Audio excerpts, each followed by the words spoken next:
Welcome back, Guardians. This has certainly been a busy week, with both Armor 2.0 changes being announced and Luke Smith posting an entire essay worth of content in his director's cut.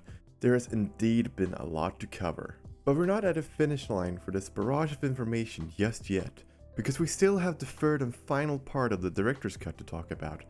And this one is very interesting to say the least, covering everything from PvP, stat crunching, and some clarification on the mod economy. So grab a drink and get yourself comfortable, because we're gonna talk about everything that Luke Smith covered in this third and final installment of the director's cut.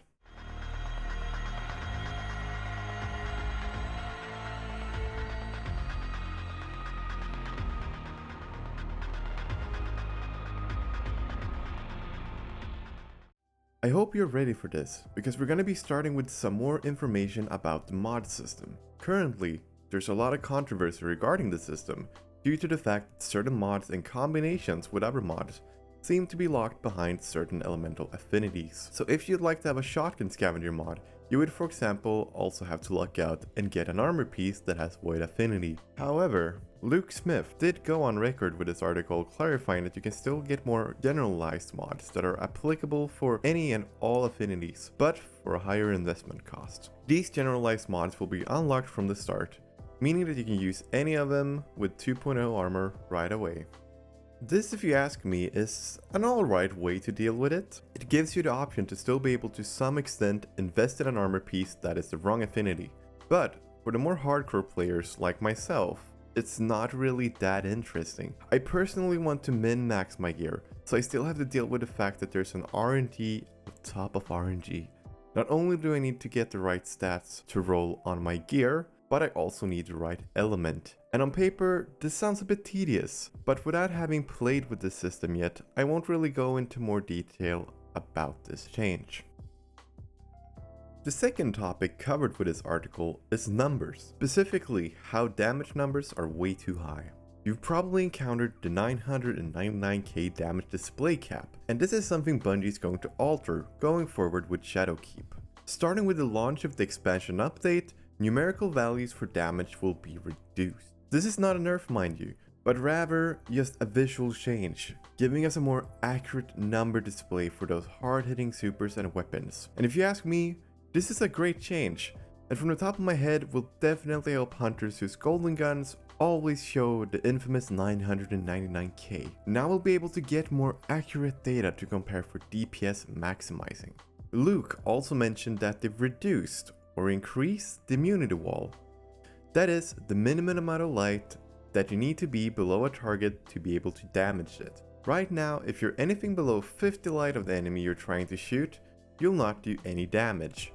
However, with this alteration to the system, they will reduce it down to 100. So if the enemy is 600 power and you're 500 plus, you'll still be able to deal damage. This change tells me they're going to play with power in terms of harder challenges, but again, we'll have to wait and see until Shadowkeep launches. The third part of this article covers the fact that supers feel overtuned in the current game, especially in PvP. There isn't much that needs to be done before a Titan can kill you twice in the same super, or a Spectral Blade Hunter roams for far too long.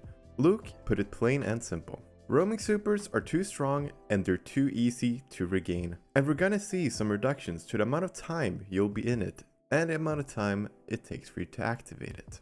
Good changes if you ask me. I for one am sick and tired of how many supers you bump into in a single Crucible game. So it's gonna be really interesting to see a new meta form with less supers. Speaking of PvP, there is also mention about rebalancing the heavy economy. As written by Luke Smith, he states, and I quote, "Heavy ammo will be communal in 6v6 playlists. We're also reducing the amount of ammo per brick in PvP for certain 6 vs 6 archetypes. It's not exactly the same as Destiny 1 though. When a player cracks open a heavy crate, other players have a window of time to interact with it to get their heavy ammo. This change can be really good, it can also be really bad. Honestly, it depends a lot on the frequency of the heavy ammo bricks spawn. Hopefully it's gonna be once per game, but once again, we don't really know until they show us during either the Crucible stream or when the expansion launches. Trials of the 9 is still forever on hiatus, but the way it's written makes it look like there's something that's going to be replacing it in the future. The quick play and competitive nodes will also be removed from the directory. Quick play will be replaced with a classic mix containing control, clash, and supremacy, assumably in a 6v6 environment.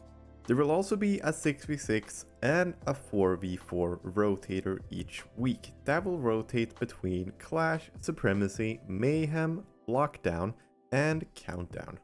Bungie is also adding a 6 vs 6 Control as its own node. Luke also stated that some underperforming maps will be removed from the pool.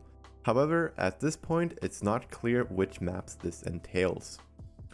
When it comes to the competitive playlist, it will from now on be 3 vs 3 and will exclusively be survival.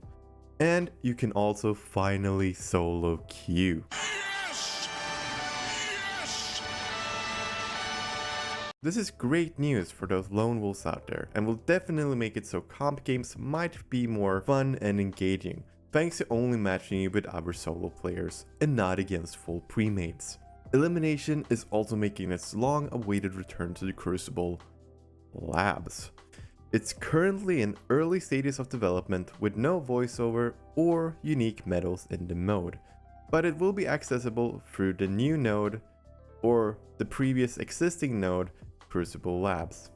There's a lot about changes to the matchmaking as well, but in short, they're making it so new players won't match with experienced players as to make it a more balanced and fun time for all skill levels.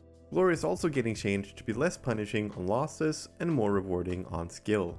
And the last part of this article covered the annual pass. As you might have known, the annual pass was a huge strain on the development team, both physically and mentally. In year 3, the pass will be different. Each season will contain modes and activities exclusive to that season. When it's over, the activities are gone.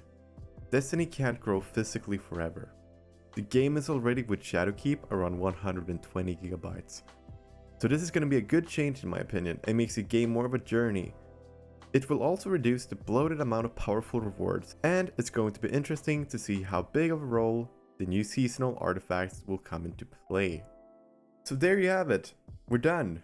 All 3 parts are now covered, and I'm very impressed with the commitment and transparency Bungie has shown recently. I really want Shadowkeep to be great, and I hope that Bungie together with us, the community, will make this an excellent installment in the franchise. If you feel like I've missed something or want to further add detail to some part, feel free to leave a comment down below. And if you enjoyed the video, why not give it a thumbs up and hit that subscription button for more Destiny content. I also stream on Twitch, and I have a Discord and Twitter, which you can all find in the links below the video. But for now, this is it, my fellow Guardians. I wish you all well, and I'll see you in the next video. This is TC Spectre, signing off.